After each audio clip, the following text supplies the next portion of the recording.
क्या आप भी स्मूथ, इवन टोन और wrinkle free, fine line free skin चाहते हैं? क्या आप अपनी स्किन से एक्ने, डार्क स्पॉट को रिड्यूस करना चाहते हैं? क्या आप अपने स्किन के कोलेजन को बढ़ाना चाहते हैं, कोलेजन प्रोडक्शन पैदा करना चाहते हैं और अपनी स्किन के सेल टर्नओवर्स को बढ़ाना चाहते हैं? क्या आपको लार्ज पोर्स का इशू है? क्या आप अपनी स्किन के मेलानिन को कम करके अपनी स्किन को क्लियर बनाना चाहते हैं? और इस किस्म के बहुत से की बेनिफिट्स जिसके लिए हम डिफरेंट प्रोडक्ट्स को यूज करते हैं, ट्राई करते हैं अपनी स्किन को बेहतर बनाने के लिए। अब ये सब बेनिफिट्स आप हासिल कर सकते हैं सिर्फ एक प्रोडक्ट के अंदर जिसका नाम है रेटिनॉल। अस्सलाम वालेकुम व्यूवर्स। तो कैसे हैं आप सब? उम्मीद है आप सब अच्छे होंगे, ज़बरदस्त होंगे। आज के इस वीडियो में मैं इन डिटेल रिव्यू करने वाली हूँ दी ऑर्डिनरी का retinol 0.2% in squalane highly stable water free solution of 0.2% pure retinol. चलिए सबसे पहले जान लेते हैं रेटिनॉल होता क्या है। ये एक डेराइवेटिव है विटामिन ए का। रेटिनॉल जो है वो बहुत अच्छी तरह से हमारी स्किन इसको टॉलरेट कर सकती है, जिसकी वजह से ये हमारी स्किन को कम से कम इरिटेट करता है। ये एक्टिव फॉर्म नहीं है, ये जो है कुछ कन्वर्जन्स करती है हमारी स्किन में और उसके बाद एक्टिव फॉर्म में आ जाती है जो कि रेटिनॉइड एसिड है। ये इसकी इनएक्टिव फॉर्म है जिसकी वजह से हमारी स्किन पर इरिटेशन जो है वो मिनिमम हो जाती है। इस सीरम में हमें स्क्वेलिन के अंदर रेटिनॉल मिल रहा है 0.2% में। चलिए जान लेते हैं कि स्क्वेलिन है क्या। स्क्वेलिन प्लांट सोर्सेज से हासिल किया जाता है। ये स्किन केयर के लिए बहुत सूटेबल रहता है। ये रिड्यूस करता है फाइन लाइंस को और स्किन के ड्राई पैचेस को रिड्यूस करता है। साथ ही साथ हमारी स्किन को मॉइस्चर प्रोवाइड करता है और हमारी स्किन को मॉइस्चराइज रखता है। बहुत ही लाइट वेट और जेंटल प्रोडक्ट है, इसीलिए इसको फॉर्मुलेट किया गया है रेटिनॉल को इस स्क्वेलिन को एज अ बेस रखकर, ताकि हमारी स्किन के अंदर कम से कम इरिटेशन हो। जब ये दो पावरफुल इंग्रेडिएंट्स मिलकर काम करते हैं तो ये इम्प्रूव करते हैं हमारी स्किन से फाइन लाइंस, रिंकल्स और अनइवन स्किन टोन को। चलिए जान लेते हैं कौन सी ऐसी 5 रीजंस हैं जिसकी वजह से रेटिनॉल हमें अपनी स्किन केयर में शामिल कर लेना चाहिए। नंबर 1, सबसे पहले जो रीज़न आ जाती है वो और सबसे इफ़ेक्टिव, ये जो है हमारे साइंस ऑफ एजिंग पर बहुत इफ़ेक्टिवली वर्क करता है। नंबर 2, हमारी अनइवन स्किन टोन को इवन बनाता है। नंबर 3, मेलानिन की प्रोडक्शन को स्लो करके हमारी स्किन को क्लियर करता है। नंबर 4, हमारी स्किन से एक्नी, डार्क स्पॉट्स और पिगमेंटेशन को रिड्यूस करता है। एंड नंबर 5, ये हमारी स्किन के सेल टर्नओवर को इंक्रीज करके स्किन की कोलेजन को प्रोडक्शन को इंक्रीज करता है, हमारी स्किन की इलास्टिसिटी को बढ़ाता है, हमारे स्किन की टेक्सचर को बेहतरीन करता है, साथ ही साथ हमारे लार्ज पोर्स को मिनिमाइज करता है, हमारी स्किन को एक्सफोलिएट करता है, हमारी स्किन से इन्फ्लेमेशन को रिड्यूस करता है। सो देखा आपने, तकरीबन 80% प्रॉब्लम्स जो हैं वो तमाम हमारे रेटिनॉल से ही सॉल्व हो रहे हैं। सो अगर आपने ये सब बेनिफिट्स हासिल करने हैं विद लेस साइड इफ़ेक्ट के साथ, then you must have to pay attention on the strength of the retinol. Market में इजीली आपको very low to high strength में रेटिनॉल अवेलेबल हैं। अगर आप बिगनर हो रेटिनॉल के लिए तो मैं आपको रिकमेंड करूंगी कि आप स्टार्ट करो 0.2% से 0.5% तक। इससे ऊपर से स्टार्ट मत लीजिएगा, क्योंकि आपको उसके फिर डिसएडवांटेजेस या साइड इफ़ेक्ट्स भी ज़्यादा शो होंगे।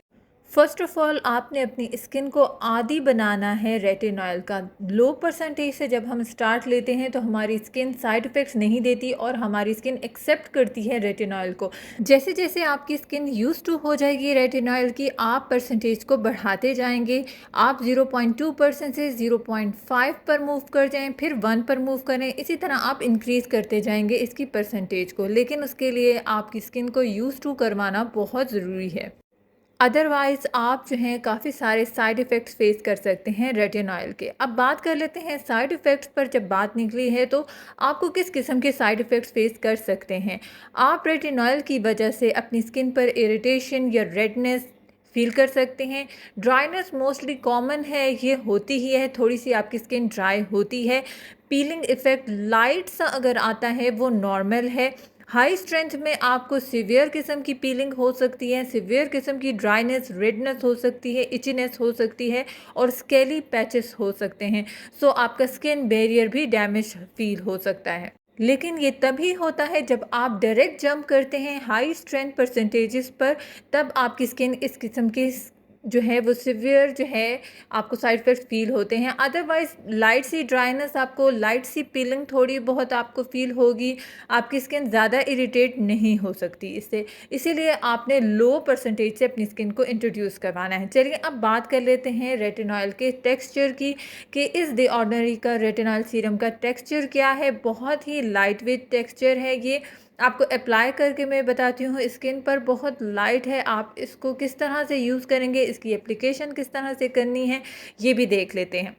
मैं किस तरह से इस सीरम को अपने फेस के ऊपर यूज़ करती हूँ वो तरीका आपको बता रही हूँ, और यही तरीका है जो इस्तेमाल करने का है रेटिनॉल सीरम का। फ़र्स्ट ऑफ़ ऑल आपने अपने फेस को अच्छी तरह से क्लीन करना है।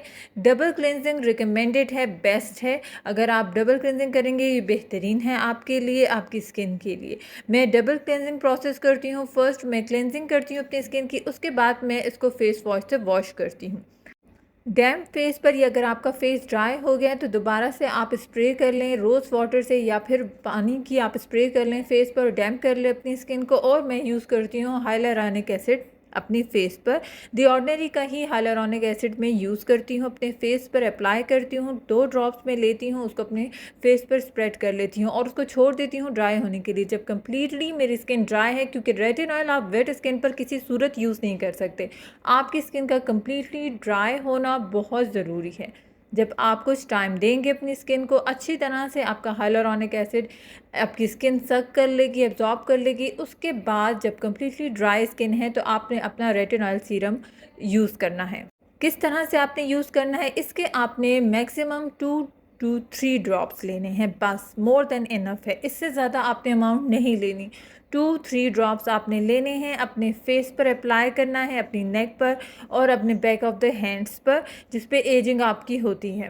फिर आपने इस सीरम को एब्ज़ॉर्ब होने के लिए टाइम देना है कि आपकी स्किन में अच्छी तरह से पेनिट्रेट कर जाए। जब ये पेनिट्रेट हो जाए अच्छी तरह से, आपकी स्किन में एब्ज़ॉर्ब हो जाए, इसके बाद आपने एक थिक मॉइस्चराइज़र सेलेक्ट करना है जो आपकी स्किन पे सूट करता है, आप वो यूज़ कर लें।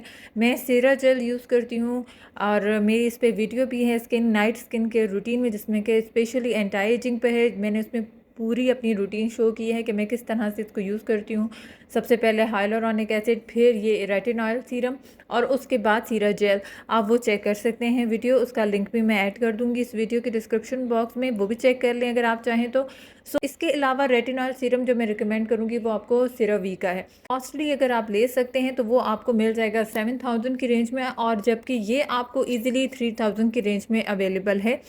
अगर आप और भी मिनिमम रेट्स चाहते हैं तो मैं जिस साइट से मैंने ये परचेज़ किया है वहाँ से आपको ओरिजिनल प्रोडक्ट्स मिलेंगी, और अभी वो न्यूली पेज है तो वो बहुत ही अच्छी उनके रेट्स हैं, उसके अलावा उनकी डील्स भी हैं। तो इस वक्त मेरा ख्याल है सबसे ज़बरदस्त रेट्स उनके ही चल रहे हैं और वो 2000 में आपको मिल रहा है। सो आप चेक करें फेसबुक पे, मैं लिंक डिस्क्रिप्शन बॉक्स में ऐड कर दूँगी। अनम सनम के नाम से पेज है फेसबुक का। अच्छा, मेरी कॉम्बो स्किन है, सो मैं ये तरीका जो है फ़ॉलो करती हूँ। अगर आपकी dry to very dry skin है और आपको ड्राइनेस ज़्यादा आ रही है तो आप इन दैट केस जो है हाइलुरोनिक एसिड ड्राई होने दें। उसके बाद आप जो है अपने फेस के ऊपर मॉइस्चराइज़र पहले ऐड करें, लगा दें, उसके बाद उसको थोड़ा टाइम दें, उसके बाद आप रेटिनॉल सीरम अपना यूज़ करें और उसके बाद दोबारा जो है मॉइस्चराइज़र आप थोड़ा टाइम देकर अप्लाई करेंगे। इस तरीके से जब आप अप्लाई करेंगे, इस मेथड को कहते हैं सैंडविच मेथड। इसमें आपको बिल्कुल भी ड्राइनेस नहीं आती, इरिटेशन नहीं होती, आपकी स्किन जो है काफ़ी हद तक प्रोटेक्टिव रहती है साइड इफ़ेक्ट से। और येस, आपने अपनी सेंसिटिव एरियाज़ को प्रोटेक्ट कर लेना है वेस्लीन के साथ। Corners of the eye, nose के कॉर्नर्स पे और लिप्स के कॉर्नर्स पर आप वेस्लीन अप्लाई कर लेंगे रेटिनॉल सीरम लगाने से पहले। इसके अलावा मैं आपको एक और बात जो ज़रूरी रिकमेंड करना चाहूँगी कि आपने इसको नाइट टाइम में ही रेटिनॉल को इस्तेमाल करना है, क्योंकि ये जो है वो सनलाइट में डीएक्टिव हो जाता है, उसका आपको कोई रिज़ल्ट नहीं हासिल होना। और उल्टा आपकी स्किन जो है, क्योंकि रेटिनॉल एट नाइट टाइम भी जब आप यूज़ करते हैं तो आपकी स्किन जो है वो हीट और सन से बहुत ज़्यादा सेंसिटिव हो जाती है। सो किसी सूरत आपने सन ब्लॉक स्किप नहीं करना अगर आप फ़ायदा चाहते हैं, नुकसान नहीं चाहते तो। होप सो मैंने आपको हर तरह का पॉइंट क्लियर कर दिया है अच्छी तरह से। और येस, आपने जो है इसकी अमाउंट का ख्याल रखना है। जब भी आपने लेना है पी साइज़ लेना है। अगर आप क्रीम फॉर्म में ले रहे हैं तो पी साइज़ लेंगे, अदरवाइज़ सीरम है तो आपने 4 ड्रॉप से ज़्यादा नहीं लेना किसी सूरत भी। मैं कभी कभार इसको ऐसे भी यूज़ कर लेती हूँ, मुझे कोई इशू नहीं होता। मैं अपना मॉइस्चराइज़र लेती हूँ पी साइज़ के अंदर और उसके अंदर मैं 4 ड्रॉप्स ऐड कर देती हूँ सीरम के, उसको अच्छी तरह से मिक्स करके अपने फेस के ऊपर स्प्रेड कर लेती हूँ। इवन ये प्रोसीजर भी मैं फॉलो करती हूँ, मुझे सूट करता है। अगर आप चाहें तो इस तरह से, क्योंकि सीरम को मुझे जो है वो पूरे फेस के ऊपर इक्वली डिस्ट्रीब्यूट करना कुछ ड्रॉप्स को मुश्किल हो जाता है। मुझे लगता है मेरी स्किन सक कर लेती है एक ही जगह पर। सो मैं वो प्रोसीजर भी आप ट्राई कर सकते हैं, मेरे लिए वर्क करता है। होप सो आज की वीडियो आपके लिए फ़ायदेमंद साबित होगी। मिलते हैं नेक्स्ट वीडियो में, तब तक के लिए थैंक यू एंड अल्लाह हाफिज़।